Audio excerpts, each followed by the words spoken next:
ಈ ಒಂದು ಗುಡ್ಡದ ಮೇಲೆ ಕಟ್ಟಿದ್ದು.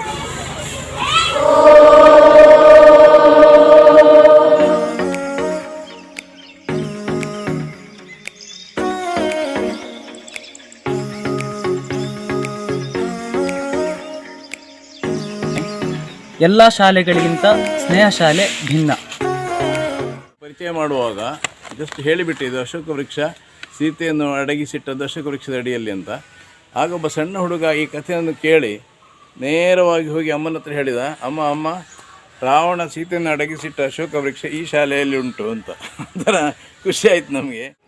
ಇವತ್ತು ನಾವು ಬಹಳ ಅಪರೂಪವಾದ ಮಾಣಿಕ್ಯವೊಂದರ ರೋಚಕ ಕತೆ ಹೇಳ್ತೇವೆ.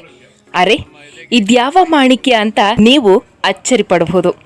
ಎಸ್, ನಾವು ಇವತ್ತಿನ ಎಪಿಸೋಡ್ನಲ್ಲಿ ಇಡೀ ದೇಶವೇ ನೋಡಬೇಕಾಗಿರುವ ಬಹಳ ಮಹತ್ವದ ಹಾಗೂ ಇಂಟ್ರೆಸ್ಟಿಂಗ್ ಸ್ಟೋರಿಯೊಂದರ ಬಗ್ಗೆ ತಿಳಿಸ್ತೀವಿ.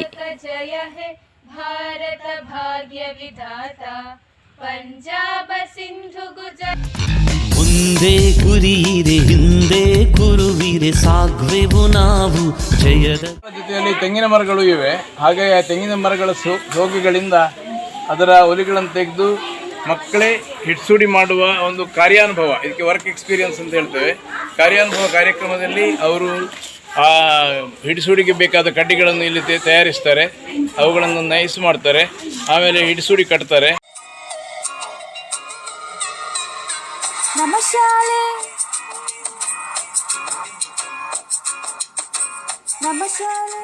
ಇದು ಹಳ್ಳಿಯೊಂದರಲ್ಲಿ ಹುಟ್ಟಿ ಬೆಳೆದ ಕನ್ನಡ ಶಾಲೆಯ ಸಾಹಸಗಾಥೆ ಮತ್ತು ಸಾಧನೆಯ ಕಥೆ. ಅದು ಅನುದಾನ ರಹಿತವಾಗಿ ನಡೆಸಲು ಒಪ್ಪಿ ಶಿಕ್ಷಣ ಇಲಾಖೆಯಿಂದ ಅನುಮತಿ ಪಡೆದ ಶಾಲೆ. ಕನ್ನಡ ಶಾಲೆ ಎಂಬ ಅನುಮತಿ ಪಡೆದು ಇಂಗ್ಲಿಷ್ ಮಾಧ್ಯಮದಲ್ಲಿ ನಡೆಸಿಲ್ಲ. ಕನ್ನಡದಲ್ಲೇ ಕಲಿಯಿರಿ, ಇಂಗ್ಲಿಷನ್ನು ಕಲಿಯಿರಿ ಎಂಬುದು ಈ ಶಾಲೆಯ ಸ್ಲೋಗನ್. ಕಳೆದ 25 ವರ್ಷಗಳಲ್ಲಿ ಸಾವಿರಾರು ವಿದ್ಯಾರ್ಥಿಗಳಿಗೆ ಶಿಕ್ಷಣವನ್ನು ನೀಡಿರುವ ಸಂಸ್ಥೆ. ಮಳೆ, ಬಿಸಿಲು, ಬಿರುಗಾಳಿಗೆ ಮೈಯೊಡ್ಡಿ ನಳನಳಿಸುವ ಸಮೃದ್ಧ ಪ್ರಕೃತಿಯ ಸ್ವಚ್ಛ ಸುಂದರ ಪರಿಸರದಲ್ಲಿ ಸ್ನೇಹದ ತಳಹದಿಯ ಮೇಲೆ ಕಟ್ಟಿರುವ ಶಿಕ್ಷಣ ದೇಗುಲ.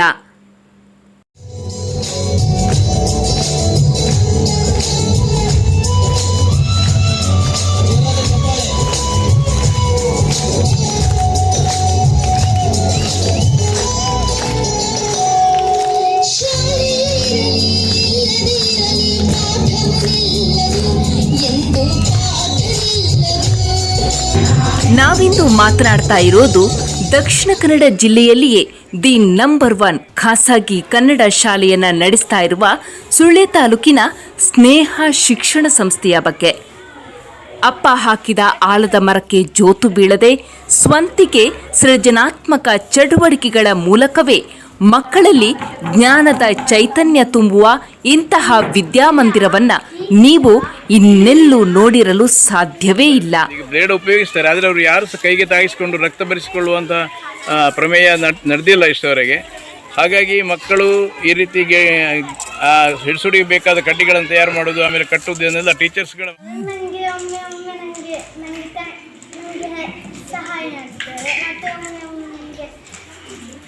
ವೆರಿ ಗುಡ್ ಅಂತ ಹೇಳ್ತಾರೆ.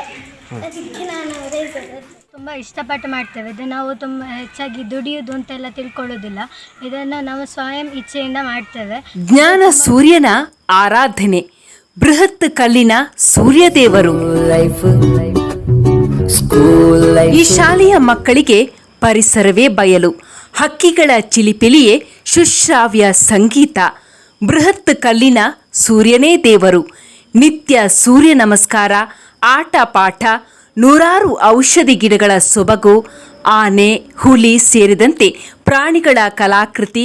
ಹೀಗೆ ಈ ಶಾಲೆ 1, 2, 10 ಹಲವು ವಿಚಾರಕ್ಕೆ ನೋಡುಗರ ಕಣ್ಮನ ಸೆಳೆಯುತ್ತದೆ. ಕನ್ನಡ ಶಾಲೆ ಉಳಿಯಲೇಬೇಕು, ಕನ್ನಡವು ಮೇಲೇಳಲೇಬೇಕು. ಕನ್ನಡ ಶಾಲೆ ಉಳಿಯಲೇಬೇಕು. Student of Sneha School. Sneha School not only gives intellectual stimulation to our minds, but also helped me in developing overall personality of mine. From the initial days itself, we got to meet stalwarts like Dr. U.R. Ananthamurthy, Kayyara Kinjan Rai, Dr. B.M. Hegde, and so on, who have contributed in their own fields in a great way. Fortunately, we happen to meet Dr. C.N.R. Rao, who is a Bharat Ratna awardee in our school when he visited a few years ago, and also appreciated the efforts made by the school to provide quality education in Kannada medium.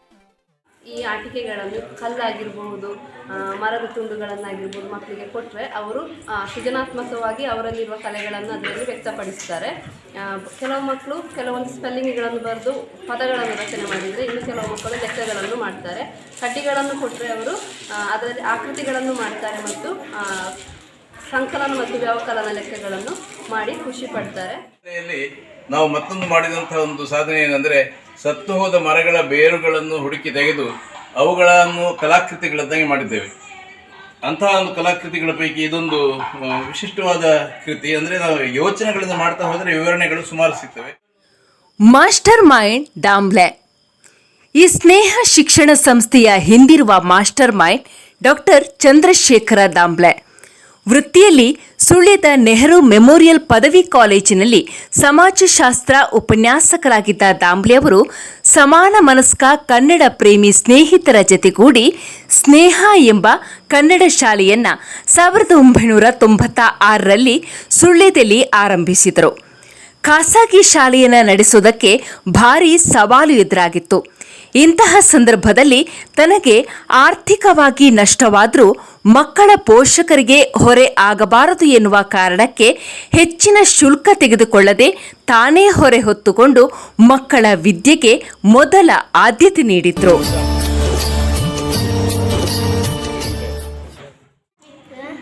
ನಾನು 3ನೇ ತರಗತಿಯಲ್ಲಿರುತ್ತೇನೆ. ನಾನು ಚೆನ್ನಮನೆ ಕಾಯಲ್ಲಿ ವಿಜಿತ teacher. ಗುರುವೇ ಹೇ ಗುರುವೇ ಪ್ರೀತಿಯ ಉಣಿಸು, ಹೇ ಗುರುವೇ ಪ್ರೀತಿಯ ಉಣಿಸು, ನಮ್ಮ ಬಾಳ ದಾರಿಗೆಲ್ಲ ಬೆಳಕನೆ. ಸ್ನೇಹ ಶಿಕ್ಷಣ ಸಂಸ್ಥೆ ಕನ್ನಡ ಮಾಧ್ಯಮ ಎನ್ನುವಂಥ ಒಂದು ಕಾರಣಕ್ಕೆ ಅನೇಕ ಪೋಷಕರು ಅವರ ಮಕ್ಕಳನ್ನು ಇಲ್ಲಿಗೆ ಸೇರಿಸದಿರುವುದುಂಟು. ಬಂದು ನೋಡಿದಾಗ ತುಂಬ ಮೆಚ್ಚಿಕೊಳ್ತಾರೆ. ಇಲ್ಲಿ ಎಷ್ಟು ಒಳ್ಳೆದಿದೆ ಶಾಲೆ ಅಂತ ಹೇಳ್ತಾರೆ. ಆದರೆ ಮಗುವನ್ನು ಸೇರಿಸುವ ಹೊತ್ತಿಗೆ ಅವರಿಗೆ ಕನ್ನಡ ಮೀಡಿಯಮ್ಗಿಂತ ಇಂಗ್ಲೀಷ್ ಮೀಡಿಯಮ್ ಒಳ್ಳೆಯದು ಅಂತ ಕಾಣ್ತದೆ. ಹಾಗಾಗಿ ದಿನ ಕಳೆದಂತೆ ನಮ್ಮ ಶಾಲೆಯನ್ನು ಪೋಷಿಸುವ ನಮ್ಮ ಶಕ್ತಿ ಕಡಿಮೆ ಆಗಿದೆ. ಇದಕ್ಕೆ ಸರ್ಕಾರದಿಂದ ಯಾವುದೇ ಸಹಾಯ ಸಿಕ್ಕುವುದಿಲ್ಲ ಅಥವಾ ಯಾವುದೇ ಮಠ ದೇವಾಲಯದ ಸಹಾಯ ಇಲ್ಲ. ಕೇವಲ ಪೋಷಕರ ಸಹಕಾರದಿಂದ ನಾವು ಇದನ್ನು ನಡೆಸಬೇಕು. ಇದನ್ನು ಹೀಗೆ ಹೋದರೆ ಪೋಷಕರು ಕಡಿಮೆ ಆದರೆ ಶಾಲೆ ನಡೆಸೋದು ಕೂಡ ತುಂಬ ಕಷ್ಟ ಆಗ್ತದೆ. ಬಡ ಪೋಷಕರು ತುಂಬ ಮಂದಿ ಇದ್ದಾರೆ, ಇಂಥ ಒಳ್ಳೆಯ ಶಿಕ್ಷಣ ಬೇಕು ಅಂತ, ಆದರೆ ಅವರಲ್ಲಿ ಹಣ ಇಲ್ಲ. ಹಾಗಾಗಿ ನಾವು ಇನ್ನು ಮುಂದಿನ ದಿನಗಳಲ್ಲಿ ಈ ಶಾಲೆಯನ್ನು ಮುಕ್ತವಾದ ಉಚಿತ ಶಾಲೆ ಅಂತ ಮಾಡಿ ಯಾರೇ ಆಸಕ್ತಿ ವಿದ್ಯಾರ್ಥಿ ಬಂದು ಸೇರ್ಬೋದು. ಸೇರಿದರೆ ಅವರಿಗೆ ಸರಿಯಾದ ಒಳ್ಳೆಯ ಒಳ್ಳೆಯ ಗುಣಮಟ್ಟದ ಶಿಕ್ಷಣ ನಾವು ಕೊಡ್ತೇವೆ ಅಂತ ಒಂದು ಆಶೆ ಇಟ್ಕೊಂಡು ಆ ಮಕ್ಕಳು ಮುಟ್ಟುವುದರ ಮೂಲಕ ವೃಕ್ಷ ಪೂಜೆಯನ್ನು ಮಾಡ್ತಾರೆ. ಇಲ್ಲಿಗ ನಾವು ಸೂರ್ಯಾಲಯದ ಸುತ್ತಲೂ ಕೆಲವು ಮರಗಳನ್ನು ನಟ್ಟಿದ್ದೇವೆ. ಈ ಮರಗಳೆಲ್ಲವೂ ಸಹ ಉಪಯುಕ್ತವಾದ ಮರಗಳು ಮತ್ತು ಔಷಧೀಯ ವ್ಯಾಲ್ಯೂ ಇರುವಂಥ ಮರಗಳು, ಇನ್ನು ಔಷಧೀಯ ವ್ಯಾಲ್ಯೂ ಇರುವ ಗಿಡಗಳು ಇವೆ. ಹಾಗಾಗಿ ಈ ಸೂರ್ಯಾಲಯ ಎನ್ನುವಂಥದ್ದು ನಮ್ಮ ಶಾಲೆಯಲ್ಲಿ ಒಂದು ಪ್ರಧಾನವಾದ ಒಂದು ಸೌಲಭ್ಯ. ಈ ಸೌಲಭ್ಯ ಯಾವುದಂತಂದರೆ ಶಿಕ್ಷಣದೊಟ್ಟಿಗೆ ಆಧ್ಯಾತ್ಮವನ್ನು ಸಮ್ಮಿಳಿತಗೊಳಿಸುವ ಒಂದು ಸೌಲಭ್ಯ. ಆಧ್ಯಾತ್ಮದ ಪ್ರಜ್ಞೆ ಇಲ್ಲದೆ, ಆಧ್ಯಾತ್ಮದ ಒಂದು ಅನುಕೂಲತೆ ಇಲ್ಲದೆ ವಿದ್ಯೆ ಗಟ್ಟಿಯಾಗುವುದಿಲ್ಲ.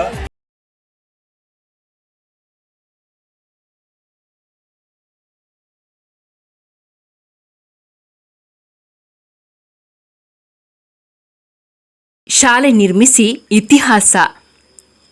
ಪಾಳು ಬಿದ್ದಿದ್ದ ಖಾಲಿಗುಡ್ಡ ಜಾಗವನ್ನು ಶಾಲೆ ನಿರ್ಮಿಸುವುದಕ್ಕಾಗಿ ದಾಂಬ್ಲೆಯವರು ಖರೀದಿಸಿದಾಗ ಇದೇನು ಹುಚ್ಚು ಸಾಹಸ ಅಂತ ಕೆಲವರು ಮಾತನಾಡಿಕೊಂಡಿದ್ರಂತೆ. ಅದಕ್ಕೆಲ್ಲ ತಲೆಕೆಡಿಸಿಕೊಳ್ಳದೆ ಗುಡ್ಡವನ್ನು ಇದ್ದಂತೆಯೇ ಉಳಿಸಿಕೊಂಡು ಪರಿಸರಕ್ಕೆ ಹಾನಿಯಾಗದಂತೆ ದಾಂಬ್ಲೆಯವರು ಸುಂದರ ಶಾಲೆಯನ್ನು ನಿರ್ಮಿಸುವ ಸಾಹಸಕ್ಕೆ ಕೈ ಹಾಕಿದ್ರು. ಮಕ್ಕಳು ಮರದ ಬುಡದಲ್ಲಿಯೇ ಕುಳಿತು ಪಾಠ ಕಲಿಯುವ ಮುಕ್ತ ತರಗತಿಯ ವ್ಯವಸ್ಥೆ ಇದ್ದು, ಈ ಶಾಲೆಗೆ ಒಂದು ಸಲ ಸೇರಿದ ಮಕ್ಕಳು ಮತ್ತೆ ಎಂದೂ ಬೇರೆ ಶಾಲೆಗೆ ಹೋಗೋದಕ್ಕೆ ಇಷ್ಟಪಡೋದಿಲ್ವಂತೆ. ಹೌದು, ಪುಟಾಣಿಗಳಿಗಾಗಿ ಮರಳು ತುಂಬಿದ ಬರಹದ ಮನೆ, ವಿವಿಧ ಕಲಾಕೃತಿಗಳುಳ್ಳ ಕಲಾಶಾಲೆ, ವಿಜ್ಞಾನ ಉದ್ಯಾನ, ಸೂರ್ಯಾಲಯ, 100 ಬಗೆಯ ಔಷಧೀಯ ಗುಣಗಳುಳ್ಳ ಸಸ್ಯೋದ್ಯಾನ, ಬಯಲು ರಂಗಮಂದಿರ, open classroom, audio visual hall, digital classroom, science lab ಹೀಗೆ 10 ಹಲವು ಕಲ್ಪನೆಗಳನ್ನು ನೀಡಿ ಇಡೀ ರಾಜ್ಯವೇ ಸುಳ್ಯದ ಕಡೆ ತಿರುಗಿ ನೋಡುವಂತೆ ದಾಮ್ಲೆಯವರು ಮಾಡಿದ್ದಾರೆ.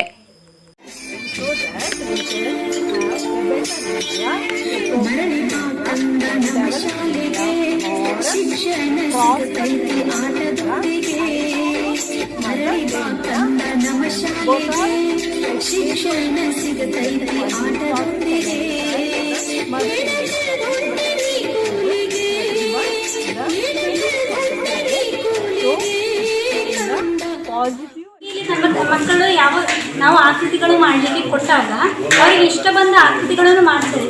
ಈಗ ಉದಾಹರಣೆಗೆ ಸಾಕುತ್ತೆ, ಅವನಿಗೆ ನನಗೆ ಚೆನ್ನಮಣೆ ಕೊಟ್ಟಾಗ ಅವನು ನನ್ನ ಹೆಸರು ಬರೀತಾನೆ ಅಂತ ನನಗೆ ಗೊತ್ತಿರಲಿಲ್ಲ. ಆದರೆ ಅವನು ಬರೆದ ನೋಡಿ ನನಗೆ ತುಂಬ ಸಂತೋಷ ಆಯಿತು.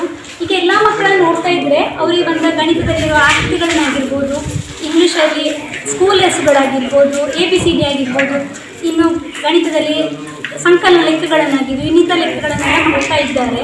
ಅವರು ಮಾಡಿದ ಆಕೃತಿಗಳನ್ನು ನೋಡಿ ತುಂಬ ಸಂತೋಷ ಆಗ್ತದೆ. ಮರಗಳೇ ಮೇಯ್ನ್ ಆಧಾರಗಳು. ಅಂದರೆ ಒಂದು ಮರದಿಂದ ಇನ್ನೊಂದು ಮರಕ್ಕೆ ನಾವು ಬಳ್ಳಿಯನ್ನು ಎಳೆದು ಕಟ್ಟಿ ಪರದೆ ಇಡಿಸುವಾಗ ಇದು ಸ್ಟೇಜ್ ಆಯಿತು. ಮಕ್ಕಳು ಇಲ್ಲಿ ಸಂತೋಷದಿಂದ ಯಾವಾಗಲೂ ಕುಣಿತಾರೆ. ಯಾವಾಗಲೂ ಕುಣಿಯುತ್ತಿರುವ ಕಾರಣ ಅವರಿಗೆ ಸ್ಟೇಜ್ ಫಿಯರ್ ಅಂತ ಬರುವುದಿಲ್ಲ. ಯಾಕೆಂದರೆ ಅವರು ಅನ್ಕಾನ್ಷಿಯಸ್ಲಿ ಅವರ ಕೆಲಸಗಳನ್ನು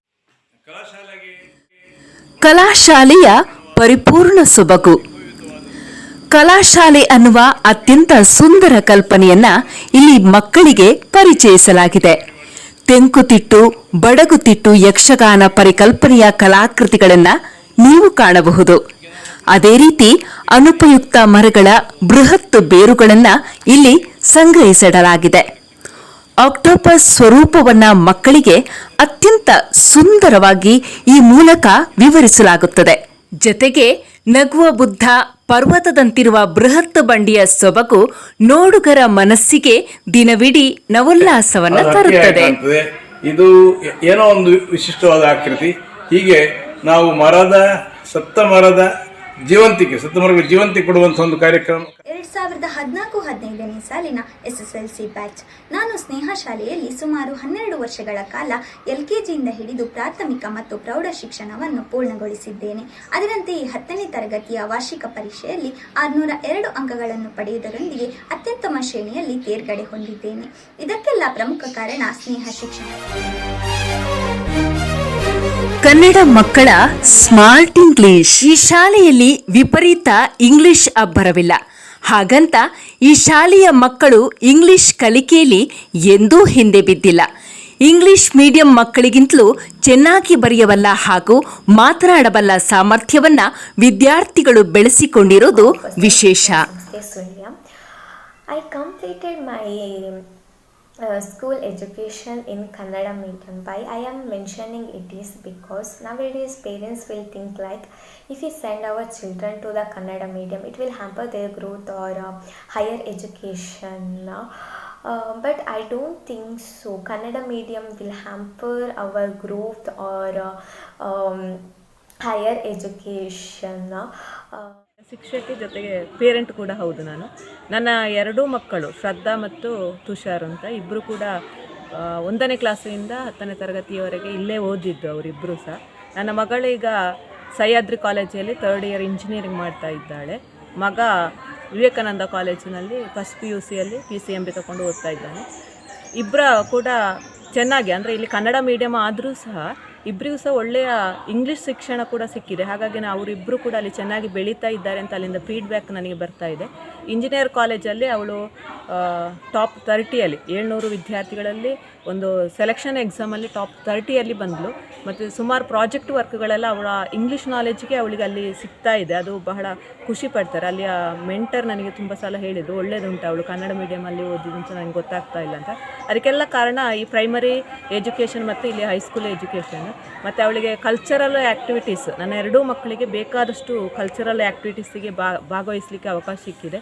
ಅವಳು ಬಹಳ ಚುರುಕಿನಿಂದ ಬೆಳೀಲಿಕ್ಕೆ ಕಾರಣ ಕೂಡ ಇದೇ ವೇದಿಕೆ ಕಾರಣ, ಇಲ್ಲಿಯ ವೇದಿಕೆ ಕಾರಣ ಅಂತ ನಾನು ಹೇಳಲಿಕ್ಕೆ ಬಹಳ ಖುಷಿಪಡ್ತೀನಿ. ಕನ್ನಡ ಮಾಧ್ಯಮಕ್ಕೆ, ಸ್ನೇಹ ಶಾಲೆಗೆ, ಶಿಕ್ಷಣಕ್ಕೆ ಒಂದು ಭೌಗೋಳಿಕ ಭೌಗೋಳಿಕ ಚಿತ್ರಣವನ್ನು ಇಲ್ಲಿ ಕೊಟ್ಟಿದ್ದೇವೆ. ಭಾರತದ ಒಟ್ಟು ಪರಿಕಲ್ಪನೆ ಹೇಗಿದೆ ಭಾರತ ಎನ್ನುವಂಥದ್ದು ಎನ್ನುವುದು ಮಕ್ಕಳಿಗೆ ಗೊತ್ತಾಗ್ತದೆ. ನಾವು ಎಷ್ಟೋ ಸಲ ಕ್ಲಾಸ್ಗಳಲ್ಲಿ ಮ್ಯಾಪನ್ನು ಗೋಡೆಗೆ ಹಾಕಿ ತೋರಿಸ್ತೇವೆ, ಅದು ಸರಿಯಾದ ಕ್ರಮ ಅಲ್ಲ. ಉತ್ತರ ದಕ್ಷಿಣಕ್ಕೆ ಮ್ಯಾಪನ್ನು ಹಾಕಿ ತೋರಿಸಬೇಕು. ಹಾಗೆ ಇದು ದಕ್ಷಿಣ, ಅದು ಉತ್ತರ. ಆ ಉತ್ತರದಲ್ಲಿರುವ ಹಿಮಾಲಯ ಪರ್ವತಗಳು, ನೇಪಾಳದಲ್ಲಿರುವ ಮೌಂಟ್ ಎವರೆಸ್ಟು, ಆಮೇಲೆ ಆ ಕಡೆ ಹೋದರೆ ಅಸ್ಸಾಂನಲ್ಲಿ ನಾವು 7 ಸಿಸ್ಟರ್ಸ್ ಅಂತ ಹೇಳ್ತೇವೆ. ಆಮೇಲೆ ಅಲ್ಲಿ ಬ್ರಹ್ಮಪುತ್ರ ನದಿ ಹುಟ್ಟಿ ಬಂದು ಅಸ್ಸಾಮಿನ ಮೂಲಕ ಮತ್ತು ಬಾಂಗ್ಲಾದೇಶದ ಮೂಲಕ ಸಮುದ್ರವನ್ನು ಸೇರ್ತದೆ. ಇಲ್ಲಿ ಶಾಲೆಯ ಪೋಷಕಿಯಾಗಿದ್ದೇನೆ. ಇಲ್ಲಿ ನನ್ನ 2 ಮಕ್ಕಳು ವ್ಯಾಸಂಗವನ್ನು ಮಾಡಿದ್ದಾರೆ. ಅದರಲ್ಲಿ ಮೊದಲನೇ ಮಗ 8, 9, 10ನೇ ತರಗತಿಗಳನ್ನು ಇಲ್ಲಿ ಮುಗಿಸಿ ಉತ್ತಮ ಅಂಕಗಳನ್ನು ಪಡೆದು ಮುಂದೆ ಅವನ ವಿದ್ಯಾಭ್ಯಾಸವನ್ನು ಚೆನ್ನಾಗಿ ನಿರ್ವಹಿಸ್ತಾ ಇದ್ದಾನೆ. ಅದೇ ರೀತಿ 2ನೇ ಮಗ ಈಗ 6ನೇ ತರಗತಿಯಲ್ಲಿ ಕಲಿಯುತ್ತಿದ್ದಾನೆ. ಈ ಶಾಲೆಯನ್ನು ನಾವು ಹೇಳಬೇಕು ಅಂತಿದ್ದರೆ, ನಾನು ಈ ಶಾಲೆಗೆ ನನ್ನ ಮಕ್ಕಳನ್ನು ಸೇರಿಸಲಿಕ್ಕೆ ಕಾರಣ ಅಂತ ಹೇಳಿದರೆ, ಇಲ್ಲಿಯ ಒಂದು ಒಳ್ಳೆಯ ಮಕ್ಕಳ ಕಲಿಕೆಗೆ ಬೇಕಾದಂಥ ಒಳ್ಳೆಯ ಒಂದು ವಾತಾವರಣ. ಮಕ್ಕಳು ಯಾವುದೇ ಬಂಧನದಲ್ಲಿ ಇಲ್ಲದೆ ತನ್ನ ಸ್ವಂತ ಬೆಳವಣಿಗೆಯನ್ನು ತಾನು ಯಾವ ರೀತಿ ಮಾಡಿಕೊಡಬೇಕು, ಆಮೇಲೆ ಅದರ ಮೂಲಕ ನನ್ನ ವಿದ್ಯಾಭ್ಯಾಸವನ್ನು ಹೇಗೆ ಇಲ್ಲಿ ರೂಪಿಸಿಕೊಳ್ಬೋದು ಅನ್ನೋದನ್ನು ಈ ಶಾಲೆಯನ್ನು ಕಂಡು ಅವರು ತಿಳ್ಕೊಂಡಿದ್ದಾರೆ. ಅದೇ ರೀತಿ ಅವರ ಸರ್ವತೋಮುಖ ಬೆಳವಣಿಗೆಗೆ ಈ ಶಾಲೆ ತುಂಬ ಸಹಕಾರಿಯಾಗಿದೆ. ಇದು ನಮ್ಮ ಅಂಕುರ ಮತ್ತು ಇಂಚರ ಅಂತ ನಮ್ಮ ಮಕ್ಕಳ ಕತೆ, ಕವನ, ಚುಟುಕು, ಚಿತ್ರಗಳು ಮುಂತಾದ ಎಲ್ಲ ಬರಹಗಳ ಸಂಗ್ರಹವನ್ನು ನಾವು ಪ್ರತಿ ವರ್ಷ ಮಾಡ್ತಾ ಇದ್ದೇವೆ. ಇದರಲ್ಲಿ ಡ್ರಾಯಿಂಗ್ನಲ್ಲಿ ಸಹ ಪೆನ್ಸಿಲ್ ಶೇಡಿಂಗ್, ಆಮೇಲೆ ಪೇಂಟ್, ರಂಗೋಲಿ, ಮೆಹಂದಿ, ಹೀಗೆ ಬೇರೆ ಬೇರೆ ರೀತಿಯ ಚಿತ್ರಗಳನ್ನು ಬಿಡಿ. ಈ ಶಾಲೆಯ ಪ್ರೀತಿ ಒಂದು ಬೇರೆ. ಶಾಲೆ ಎನ್ನುವುದಕ್ಕಿಂತ ಮಗುವಿನ 2ನೇ ಮನೆ ಅಂತಲೇ ಹೇಳ್ಬೋದು. ಅಷ್ಟೊಂದು ಒಡನಾಟ ನನಗೂ ಇತ್ತು. ಅದೆಷ್ಟೋ ಮಕ್ಕಳು ಶಾಲೆಗೆ ಹೋಗ್ತಾ ಇರುವಾಗ ಅದೆಷ್ಟೋ ಸಲ ನಾನು ವಾರಕ್ಕೊಂದು ಸಲ ಅಥವಾ 10 ದಿನಕ್ಕೊಂದು ಸಲ ಹೋಗಿ ಶಿಕ್ಷಕರೊಡನೆ ಮಗುವಿನ ಬೆಳವಣಿಗೆ ಬಗ್ಗೆ, ಮಗು ಯಾವ ರೀತಿ ಇದ್ದಾನೆ, ಇಂಥ ಹಲವಾರು ವಿಚಾರಗಳು ತೊಡಗಿಸ್ಕೊಂಡು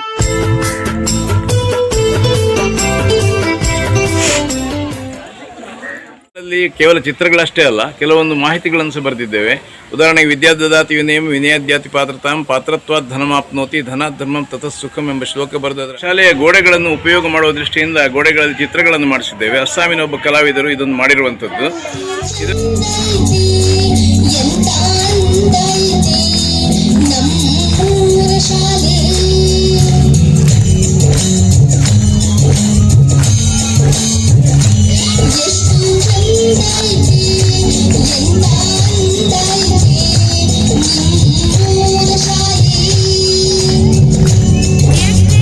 ಸಹಜ ಕಲಿಕೆಯ ವಾತಾವರಣ. ಬಲವಂತದ ಬರವಣಿಗೆಯಲ್ಲಿ ನಂಬಿಕೆಯಿಲ್ಲದ ಸ್ನೇಹ ಶಾಲೆಯಲ್ಲಿ ಮಕ್ಕಳ ಸಹಜ ಓದಿಗೆ ಮುಕ್ತ ಅವಕಾಶವನ್ನ ನೀಡಲಾಗುತ್ತದೆ.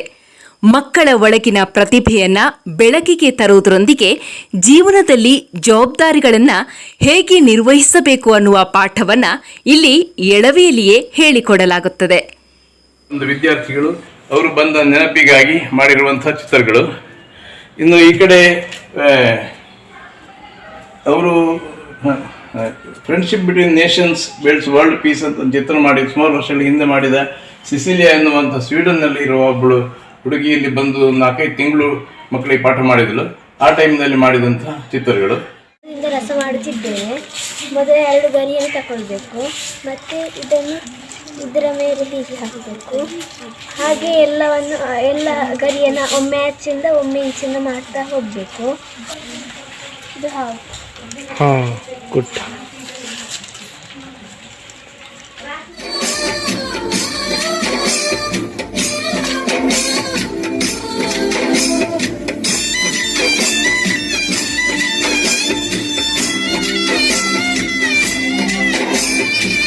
ಇದನ್ನು ನಾವಿಲ್ಲಿ ಇಟ್ಕೊಂಡಿದ್ದೇವೆ.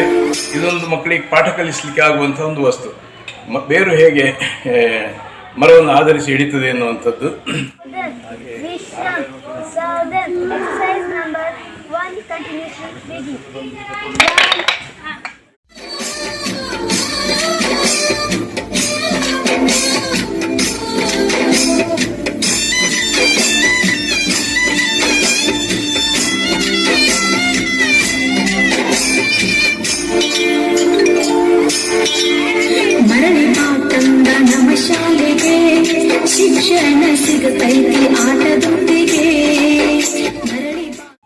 ನೋಡಿ ಅಮೃತ ಬಳ್ಳಿ ಎಲೆ.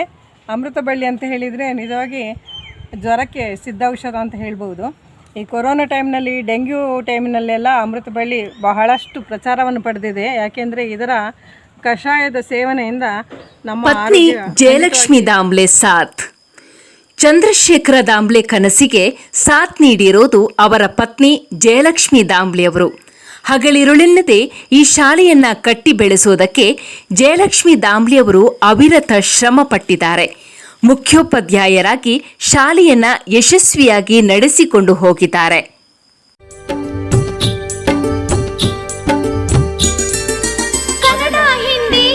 ಹೊಣೆಗಾರಿಕೆ ನನ್ನ ಹೆಗಲೇರಿತು. ಮಾತೃಭಾಷೆಯ ಶಿಕ್ಷಣದ ಮೂಲಕ ಸದೃಢ ಜ್ಞಾನವಂತ ವಿದ್ಯಾರ್ಥಿಗಳ ರೂಪೀಕರಣ, ಕನ್ನಡದಲ್ಲೇ ಕಲಿಯಿರಿ, ಇಂಗ್ಲಿಷನ್ನೂ ಕಲಿಯಿರಿ ಎಂಬ ಧ್ಯೇಯ ವಾಕ್ಯದೊಂದಿಗೆ ಪ್ರಾರಂಭವಾದ ನಮ್ಮ ಈ ಶಾಲೆ ಇಂದಿಗೂ ಈ ವಾಕ್ಯಕ್ಕೆ ಬದ್ಧವಾಗಿದೆ. ಸುಳ್ಯ ತಾಲೂಕಿನ ಕನ್ನಡ ಸಾಹಿತ್ಯ ಪರಿಷತ್ತಿನವರು 2013ರಲ್ಲಿ ನಮ್ಮ ಶಾಲೆಗೆ ಕನ್ನಡ ಸಿರಿ ಪ್ರಶಸ್ತಿಯನ್ನು ನೀಡಿ ಗೌರವಿಸಿದ್ದಾರೆ. ಹಾಗೆಯೇ ಬೆಂಗಳೂರಿನ ಕಂಬಾರ ಪ್ರತಿಷ್ಠಾನದವರು 2018ನೇ ಇಸವಿಯಲ್ಲಿ ನನಗೆ ನಾಡೋಜ ಕಂಬಾರ ಪ್ರಶಸ್ತಿಯನ್ನು ನೀಡಿ ಗೌರವಿಸಿದ್ದಾರೆ. Sashika, I'm studying in 10th standard in this Sneha school. I joined this school in 1st standard. I enjoyed very much in this beauty of the nature. I learned so much thing in this school because I learned beside of studies, I learned so much extra curriculum.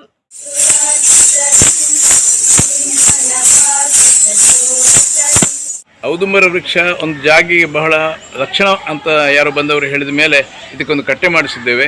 ಆಮೇಲೆ ಇದರಲ್ಲಿ ಸಹ ಒಂದು ಸೂರ್ಯನ ಗೋಲವನ್ನು ಇಟ್ಟು ಮಕ್ಕಳು ಇದನ್ನು ಯಾವಾಗಲೂ ಮುಟ್ಟಿ ನಮ್ಮ ಎದೆಗೆ ಕೈಯನ್ನು ತಾಗಿಸಿಕೊಂಡು ಒಂದು ರೀತಿಯ ಸಾರ್ಥಕ್ಯವನ್ನು ಪಡೀತಾರೆ. ಅಂಥ ಒಂದು ಮುಖ್ಯವಾದ ಜಾಗ ನಮ್ಮ ಕ್ಯಾಂಪಸ್ಗೆ ಒಳಗೆ ಬಂದ ಹಾಗೆ ಸಿಗ್ತದೆ.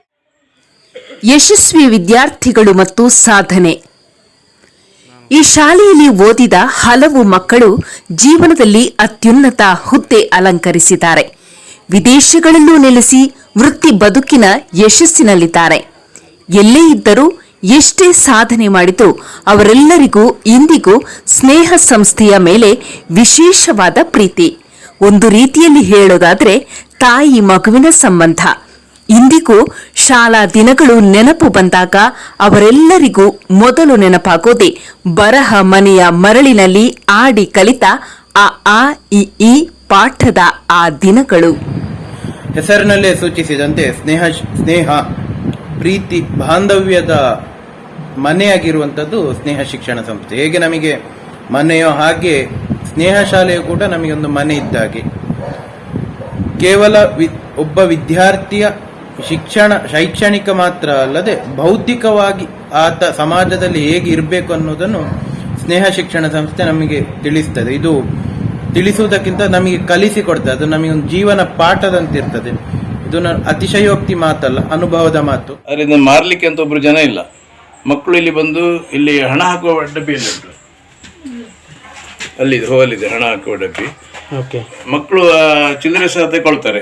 ಯಾವ ಪುಸ್ತಕ ಎಷ್ಟು ಹಣ ಅಂತ ಅವ್ರಿಗೆ ಗೊತ್ತಿದೆ. ಹಾಗೆ ಅವರು ಅಷ್ಟು ಹಣವನ್ನು ಅದಕ್ಕೆ ಹಾಕ್ತಾರೆ. ಹಾಕಿ ಚಿಲ್ಲರೆ ತಗೊಂಡು ಹೋಗ್ತಾರೆ.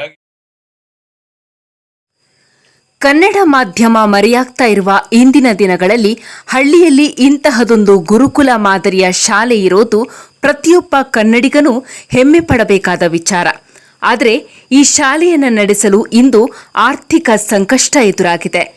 ಭವಿಷ್ಯದಲ್ಲಿ ಸಹೃದಯ ಶಿಕ್ಷಣ ಪ್ರೇಮಿಗಳಿಂದ ಆರ್ಥಿಕ ನೆರವು ಸಿಕ್ಕಿದ್ರೆ ಈ ಶಾಲೆಯನ್ನು ಸಂಪೂರ್ಣವಾಗಿ ಉಚಿತ ಶಿಕ್ಷಣ ನೀಡುವ ಶಾಲೆಯಾಗಿ ರೂಪಿಸುವ ಕನಸನ್ನ ದಾಂಬ್ಲೆಯವರು ಹೊತ್ತಿದ್ದಾರೆ. ಈ ಪ್ರಯತ್ನಕ್ಕೆ ಹಳೆ ವಿದ್ಯಾರ್ಥಿಗಳು, ದಾನಿಗಳು, ಶಿಕ್ಷಣ ಪ್ರೇಮಿಗಳು ಮುಂದೆ ಬರಬೇಕಿದೆ. ಒಂದು ಅವಶ್ಯಕತೆ, ಸಹಾಯದ ಅಗತ್ಯ ಇದೆ. ಆರ್ಥಿಕ ಸಹಾಯದ ಮೂಲಕ ನಾವು ಇದನ್ನು ಬೆಳೆಸಬಹುದು. ಸುಳ್ಯದ ಪೇಟೆಯ ಹತ್ತಿರವೇ ನಮ್ಮ ಶಾಲೆ ಇದೆ. ಸ್ನೇಹ ಸ್ಕೂಲ್ ಅಂತ ಹಾಕಿದರೆ ಅದ್ರ ಜೊತೆಯಲ್ಲಿ ಸನ್ ಟೆಂಪಲ್ ಎನ್ನುವಂಥ ಗುರುತದ ಮೂಲಕ ಕೂಡ ಇಲ್ಲಿಗೆ ಕೆಲವರು ಭೇಟಿ ನೀಡುವುದುಂಟು. ಗುರುತಿಸಿಕೊಂಡು ಬರೋದಕ್ಕೇನು ಕಷ್ಟ ಇಲ್ಲ. ಮೇನ್ ರೋಡಿಂದ ಒಂದು 100 ಮೀಟರ್ ದೂರದಲ್ಲೇ ಇದೆ ಇದು. ಇಂಥ ನಮ್ಮ ಶಾಲೆಗೆ ಬಂದರೆ ಇದೊಂದು ರೀತಿಯ ಸ್ಟೇ ಹೋಮ್ ಟೈಪ್ ಕೂಡ ಒಳ್ಳೆಯ ಒಂದು ಪಾರ್ಕಿನ ಹಾಗಿದೆ. ಇಲ್ಲಿ ಬಂದು ತಾವು ಇರಬಹುದು, ನೋಡ್ಬೋದು, ಮಕ್ಕಳೊಟ್ಟಿಗೆ ಸಂಭಾಷಿಸಬಹುದು. ಮತ್ತು ಇಂಥ ಶಾಲೆಯ ಉಳಿವಿಗೆ ಕನ್ನಡದ ಆಸಕ್ತರು ಸಾಕಷ್ಟು ದೊಡ್ಡ ಮನಸ್ಸು ಮಾಡಿ ಸಹಾಯ ಕೊಟ್ಟರೆ ನಾವು ಪೂರ್ತಿಯಾಗಿ ನೀವು ಕೊಟ್ಟ ಸಹಾಯವನ್ನು ಮಕ್ಕಳ ಬೆಳವಣಿಗೆಗೆ ಉಪಯೋಗಿಸ್ತೇವೆ. ಈಗಾಗಲೇ ನಮ್ಮ ಶಾಲೆಗೆ ಸುಮಾರು ಒಂದು 30 ಮಂದಿ ಪೋಷಕರು, ಸಿಕ್ಕಿದ್ದಾರೆ. ಅಂದರೆ ಅವರು 30 ಮಂದಿ ಬಡ ವಿದ್ಯಾರ್ಥಿಗಳಿಗೆ ಸ್ಪಾನ್ಸರ್ ಆಗಿದ್ದಾರೆ. ನಮಗೆ ಎಲ್ಲ ವಿದ್ಯಾರ್ಥಿಗಳಿಗೆ ಸ್ಪಾನ್ಸರ್ ಸಿಕ್ಕಿದ್ರು ಅಂತಾದರೆ ನಾವು ಇನ್ನೂ ಒಳ್ಳೆಯ ಮಟ್ಟದಲ್ಲಿ ಹೆಚ್ಚಿನ ವಿದ್ಯಾರ್ಥಿಗಳ ಕೌಶಲ್ಯಗಳ ವೃದ್ಧಿಗೆ ಪ್ರಯತ್ನ ಮಾಡಿ ನಮ್ಮ ಸುಳ್ಯದಲ್ಲಿ ಒಂದು ಮಾದರಿ ಕನ್ನಡ ಮಾಧ್ಯಮದ ಶಾಲೆಯನ್ನು ನಡೆಸಬಹುದು. ಅಂಥದಕ್ಕೆ ನಮಗೆ ಸಾಕಷ್ಟು ಪ್ರೋತ್ಸಾಹ ಹೊರಗಡೆಯಿಂದ ಬರಬೇಕು ಎನ್ನುವಂಥ ಆಶಯವನ್ನು ಇಟ್ಟುಕೊಂಡಿದ್ದೇವೆ. ಪ್ರಾಮಾಣಿಕವಾದ ರೀತಿಯಲ್ಲಿ ಬಂದ ಹಣವನ್ನು ಇಷ್ಟವರೆಗೂ ಮುಗಿಸಿದ್ದೇವೆ. ನಮಗೆ ಯಾವ ಗ್ರ್ಯಾಂಟ್ಗಳು ಬಾರದಿದ್ದರೂ ನಾವು ಸಿಕ್ಕಿದಂತಹ ಸಣ್ಣ ಪುಟ್ಟ ಗ್ರ್ಯಾಂಟ್ಗಳನ್ನು ಅವರು ಕೊಟ್ಟದ್ದಕ್ಕಿಂತ ಹೆಚ್ಚು ರೀತಿಯಲ್ಲಿ ಉಪಯೋಗಿಸಿದ್ದೇವೆ. ಉದಾಹರಣೆಗೆ ಕನ್ನಡ ಅಭಿವೃದ್ಧಿ ಪ್ರಾಧಿಕಾರದವರು ಮುಖ್ಯಮಂತ್ರಿ ಚಂದ್ರು ಇದ್ದಾಗ ನಮಗೆ ಸ್ವಲ್ಪ ಸಹಾಯ ಮಾಡಿದ್ದಾರೆ. ಅವರಿಗೆ ತೃಪ್ತಿಯಾಗಿದೆ, ಅವರು ಕೊಟ್ಟ ಸಹಾಯ ಒಳ್ಳೆಯದಾಗಿ ಉಪಯೋಗ ಆಗಿದೆ ಅಂತ. ಈಗ ಗಡಿ ಅಭಿವೃದ್ಧಿ ಪ್ರಾಧಿಕಾರದವರು ಕೂಡ ಸಹಾಯಕ್ಕೆ ಮುಂದೆ ಬಂದಿದ್ದಾರೆ. ಹೀಗೆ ಹೆಚ್ಚಿನ ಸ್ವಲ್ಪ ಆದರೂ ಸಹಾಯ ನಮಗೆ ಸಿಗುತ್ತಾ ಇರುವುದರ ಜೊತೆಗೆ ಮಕ್ಕಳ ಸ್ಪಾನ್ಸರ್ಶಿಪ್ಪಿಗೆ ಸಹಾಯ ಸಿಕ್ಕಿದರೆ ಅದಕ್ಕಿಂತ ದೊಡ್ಡ ಸಹಾಯ ಬೇರೆ ಏನಿಲ್ಲ. ಒಂದು ಮಗುವಿಗೆ ನೀವು ಇಲ್ಲಿ 1ನೇಯಿಂದ 10ನೇವರೆಗೆ ಶಿಕ್ಷಣ ಮಾಡಿದರೆ ಒಬ್ಬ ಉತ್ತಮ ನಾಗರಿಕನನ್ನು ಸಮಾಜಕ್ಕೆ ಕೊಟ್ಟ ಒಂದು ಸಾರ್ಥಕತೆ. ನಾನು ನಾಗರಾಜ್ ನೀರ್ಚಾಲ್. ಮನೆ ಮೂಲತಃ ಕಾಸರಗೋಡಿನ ನೀರ್ಚಾಲ್, ಆಮೇಲೆ ಬೆಳ್ಳಾರಿಯ ಸಮೀಪದ ಮಂಡೇಪು. 1982ನೇ ಇಸವಿಯಿಂದ ಅಮೆರಿಕದ ನಿವಾಸಿ. ಬಾಲ್ಟಿಮೋರ್ ನಗರದ ಸಮೀಪದ ಯೂನಿವರ್ಸಿಟಿ ಆಫ್ ಮೇರಿಲ್ಯಾಂಡಿನಲ್ಲಿ ಸಂಖ್ಯಾಶಾಸ್ತ್ರದ ಪ್ರಾಧ್ಯಾಪಕನಾಗಿದ್ದೇನೆ. ಊರಿನಿಂದ ಹೊರಗಿದ್ದರೂ ಸುಳ್ಯದಲ್ಲಿ ಚಂದ್ರಶೇಖರ್ ಮತ್ತು ಜಯಲಕ್ಷ್ಮಿ ದಾಮ್ಲೆ ದಂಪತಿಗಳು ಸ್ನೇಹ ಅನ್ನುವ ವಿಶಿಷ್ಟವಾದಂತಹ ಒಂದು ವಿದ್ಯಾಸಂಸ್ಥೆಯನ್ನು ಸಂಸ್ಥಾಪಿಸಿ ಬೆಳೆಸುತ್ತಿದ್ದಾರೆ ಎಂದು ಕೇಳಿದ್ದೆ. 2005ರಲ್ಲಿ ನನ್ನ ಪತ್ನಿ ಚೇತನ ಮತ್ತು ಮಕ್ಕಳ ಜೊತೆಗೆ ಸ್ನೇಹಕ್ಕೆ ಬಂದು ಸ್ನೇಹದ ವಾತಾವರಣ ಪರಿಸರವನ್ನು ಅನುಭವಿಸುವಂತಹ ಒಂದು ಭಾಗ್ಯ ಸಿಕ್ಕಿತ್ತು. ಕನ್ನಡ ಮಾಧ್ಯಮದಲ್ಲೂ ಕೂಡ ನಗರದ ಯಾವುದೇ ಅತ್ಯುತ್ತಮ ಇಂಗ್ಲಿಷ್ ಮೀಡಿಯಂ ಶಾಲೆಗೂ ಕಮ್ಮಿ ಬಾರದಂತೆ ವಿದ್ಯಾಭ್ಯಾಸವನ್ನು ಮಾಡಬಹುದು ಎಂದು ಕೊಟ್ಟ ಸಂಸ್ಥೆ ಸ್ನೇಹ. ನಮ್ಮ ಸಂಸ್ಥೆಯ ಮೂಲ ಉದ್ದೇಶ ಪ್ರತಿಯೊಬ್ಬ ವಿದ್ಯಾರ್ಥಿಯ ವ್ಯಕ್ತಿತ್ವ ವಿಕಸನ, ನಾವು ಪರ್ಸನಾಲಿಟಿ ಡೆವಲಪ್ಮೆಂಟ್ ಅಂತ ಏನು ಹೇಳ್ತೇವೆ ಅದು. ಇಲ್ಲಿ ವಿದ್ಯಾರ್ಥಿಗಳು ಮನಸ್ಸರಳಿ ಕಲಿತಾರೆ. ಇಲ್ಲಿ ವಿದ್ಯಾರ್ಜನೆಯೇ ಮುಖ್ಯ. ಪಠ್ಯ ಹಾಗೂ ಪಠ್ಯೇತರ ಚಟುವಟಿಕೆಗಳ ಮೂಲಕ ಪ್ರಕೃತಿಗೆ ಪೂರಕವಾದ ವಾತಾವರಣದಲ್ಲಿ ಎಲ್ಲರನ್ನೂ ಗೌರವಿಸ್ತಾ ಮಗು ಕಲಿ. 7 ವರ್ಷದಿಂದ ನನ್ನ ಮಕ್ಕಳನ್ನು ಈ ಶಾಲೆಗೆ ಕಳಿಸ್ತಾ ಇದ್ದೇನೆ. ಒಂದು 8-9 ವರ್ಷದಿಂದ ಈ ಶಾಲೆಯ ಪರಿಸರವನ್ನು ನಾನು ವೀಕ್ಷಿಸ್ತಾ ಇದ್ದೆ. ಮತ್ತು ನನಗೆ ಈ ಶಾಲೆಯ ಒಂದು ಖುಷಿ ಏನು ಅಂತ ಹೇಳಿದರೆ, ಒಂದು ಶಾಲೆ ಅಂತೇಳಿದರೆ ದೊಡ್ಡ ಬಿಲ್ಡಿಂಗ್ಗಳಿರ್ತದೆ, ಆ ಬಿಲ್ಡಿಂಗಲ್ಲಿ ಶಾಲೆ ಇರ್ತದೆ, ಅಲ್ಲಿ ಪಾಠ ನಡೀತದೆ, ಟೀಚರ್ಸ್ ಬರ್ತಾರೆ, ಪಾಠ ಮಾಡ್ತಾರೆ, ಹೋಗ್ತಾರೆ, ಆ ಥರದ ವೆದರ್ಸ್ ಜಾಸ್ತಿ ಇರ್ತದೆ. ಆದರೆ ಇಲ್ಲಿ ಒಂದು ಹಳ್ಳಿಯಲ್ಲಿ ಶಾಲೆಯಲ್ಲಿ ಮಕ್ಕಳು ಕಲಿಯುವಂಥ ಮನೆಯೇ ಮೊದಲ ಪಾಠಶಾಲೆ ಅಂತ ಹೇಳಿದಾಗೆ ಈ ಶಾಲೆಯಲ್ಲಿ ಪಾಠಗಳು, ಆಟಗಳು ಮತ್ತು ಕಲಾತ್ಮಕ ಚಟುವಟಿಕೆಗಳು ನಡೀತದೆ. So another biggest quality that we developed in Sneha School was the leadership quality. I was the student council president for the year 2019-20 in a prestigious institution called A.B. Shetty Memorial Institute of Dental Sciences, Mangalore. And I was the president of Mechanical Engineering Association while I was a student of KVG College of Engineering. So, how is it possible? So, while we were in school, right, so Damle sir and HM made sure that each and every student gets a chance to go to the stage so that we don't get that stage fear. And the responsibilities such as cleaning and taking in charge of all the events, volunteering, everything, it boosted our self-confidence. Kannada ಶಾಲೆಯನ್ನ ಉಳಿಸೋದಕ್ಕೆ ಭಾಷಣ ಘೋಷಣೆಗಳಿಂದ ಆಗದು, ಬದಲಾಗಿ ಒಂದೊಳ್ಳೆ ಆರ್ಥಿಕ ಶಕ್ತಿಯನ್ನ ತುಂಬಬಲ್ಲ ಉದಾರ ಕೈಗಳು ಸೇರಬೇಕಿದೆ. ಸ್ನೇಹದಂತಹ ಶಾಲೆಗಳು ಉಳಿಯಬೇಕು. ಪ್ರಕೃತಿಯ ಮಡಿಲಲ್ಲಿ ಮಕ್ಕಳು ಸದಾ ಶಿಕ್ಷಣ ಪಡೆಯುತ್ತಾ ಬೆಳೆಯಬೇಕು ಅನ್ನೋದು ಪ್ರತಿಯೊಬ್ಬ ಕನ್ನಡಿಗನ ಆಶಯವಾಗಿದೆ. ಇಲ್ಲಿ ನಿರಂತರವಾಗಿ ಶಿಕ್ಷಣಾಮೃತ ಉಣಬಡಿಸಲಾಗ್ತಾ ಇದ್ದು, ಪ್ರತಿಯೊಬ್ಬ ಕನ್ನಡಿಗನೂ ಕೂಡ ಒಂದು ಸಲ ಈ ಶಾಲೆಗೆ ಭೇಟಿ ಕೊಟ್ಟು ಇಲ್ಲಿನ ಶೈಕ್ಷಣಿಕ ಸೌಲಭ್ಯಗಳನ್ನು ನೋಡಲೇಬೇಕು.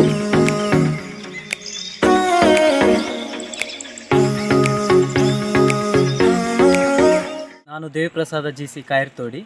ನಾನು ಸ್ನೇಹ ಶಾಲೆಯಲ್ಲಿ 6 ವರ್ಷಗಳಿಂದ ಸಮಾಜ ವಿಜ್ಞಾನ ಶಿಕ್ಷಕನಾಗಿ ದುಡಿತಾ ಇದ್ದೇನೆ. ಎಲ್ಲ ಶಾಲೆಗಳಿಗಿಂತ ಸ್ನೇಹ ಶಾಲೆ ಭಿನ್ನ. ಪಠ್ಯೇತರ ಚಟುವಟಿಕೆ, ಪಠ್ಯ ಪೂರಕ ಚಟುವಟಿಕೆ ಹಾಗೂ ಪಠ್ಯ ಚಟುವಟಿಕೆಗಳಲ್ಲಿ ಎಲ್ಲದರಲ್ಲಿಯೂ ಇಲ್ಲಿಯ ವಿದ್ಯಾರ್ಥಿಗಳು ಸಾಧನೆಯನ್ನು ಮಾಡ್ತಾ ಇದ್ದಾರೆ. ಸ್ಟಡಿ ಮಾಡೋದಂದರೆ ಇಷ್ಟ ಆಗ್ತದೆ. ನಾನು ಇವತ್ತು ಕಸದಿಂದ ರಸ ಮಾಡಿದ್ದೇನೆ. ಅದರಲ್ಲಿ ಹಾವು, ಇದು ವಾಚ್, ಅದು ಗಿರ್ಗಿಟ್, ಅದು ಗಿರ್ಗಿಟ್, ಅದು ಹಾವು, ಅದು watch. I learned so many things in this school, and we are participating in our classmates are participating in so many activities like quiz competitions and other cultural activities. ನನ್ನ ಮಕ್ಕಳು ಸ್ನೇಹ ಶಾಲೆಗೆ ಇಲ್ಲಿ ಈ ಶಾಲೆಗೆ ಬರ್ತಾ ಇದ್ದಾರೆ. ಒಬ್ಬಳು 6ನೇ ಕ್ಲಾಸ್ ಕಾವ್ಯ ಅಂತ, 8ನೇ ಕ್ಲಾಸ್ ಜಸ್ವಿತ್ ಅಂತ. ಇಲ್ಲಿ ಪ್ರಕೃತಿ ದತ್ತವಾದ ಎಜುಕೇಷನ್ ನಡೀತಾ ಉಂಟು. ಶಿಕ್ಷಣದೊಂದಿಗೆ ನಮಗೆ ಪ್ರತಿಯೊಂದು ಕೆಲಸ ಮಾಡೋದು, ನೀಟ್ನೆಸ್, ಶಿಸ್ತುಬದ್ಧದ ಜೀವನಕ್ಕೆ ಬೇಕಾದ ಅಡಿಪಾಯವನ್ನು ಹಾಕ್ತಾ ಇದ್ದಾರೆ. ಇಲ್ಲಿ ಶಿಕ್ಷಣ ಸಂಸ್ಥೆಯ ಲೋಗೋ ಅಂದರೆ ಸ್ನೇಹ ಶಿಕ್ಷಣ ಸಂಸ್ಥೆ ಸುಳ್ಯ. ಇದರಲ್ಲಿರುವ ಮುಖ್ಯವಾದ ಒಂದು ಸಂದೇಶ ವಿದ್ಯಾದದಾತಿ ವಿನಯಂ ಧರ್ಮಂ ಸುಖಂ ಅಂತ. ಒಂದು ಕೈಯಲ್ಲಿ ಪುಸ್ತಕವನ್ನು ಎತ್ತಿಕೊಳ್ಳುವಂಥ ಒಂದು ಸಂಕೇತ ಮತ್ತು ದೀಪ ಇದರಲ್ಲಿದೆ.